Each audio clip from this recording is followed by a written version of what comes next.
video. Okay. One of the biggest things that we as human beings and also as Christians can go through is trials. So something that'll get you off course, try and put you down, try to knock you off or keep your focus away from God.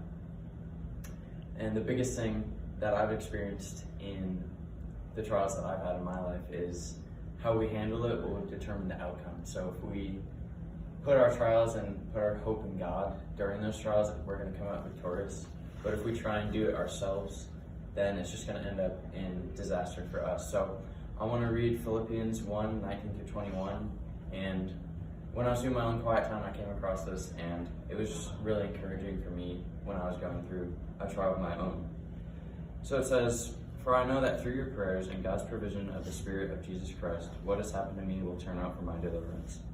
I eagerly expect and hope that I will in no way be ashamed, but will have sufficient courage so that now as always Christ will be exalted in my body, whether by life or by death. For to me to live is Christ and to die is gain." So this was written by Paul when he was in prison for spreading the gospel. And just that fact alone really encouraged me.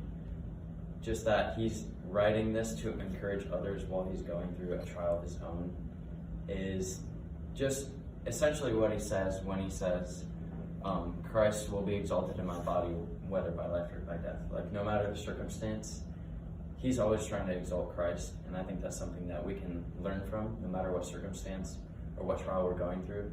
That's something that we can take from that.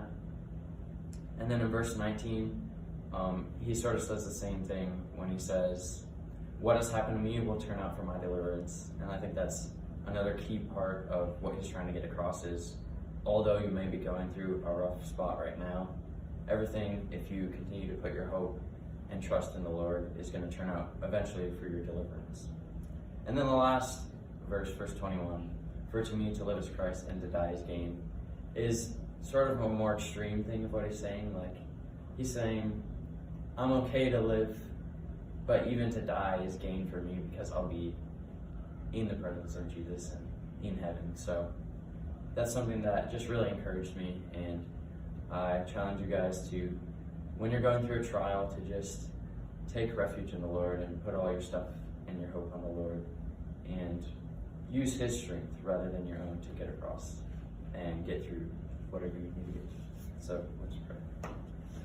Dear Heavenly Father, thank you for this day. I pray that you would just help Mitch and Lauren and Miss Pearl to just take hope in you through their trials. I pray that they would just remember that doing it on their own will never turn out good, God, and I pray that you would help them to lean on you and persevere through trials that they might go through. And I just pray that you would bless our day. In Jesus' name.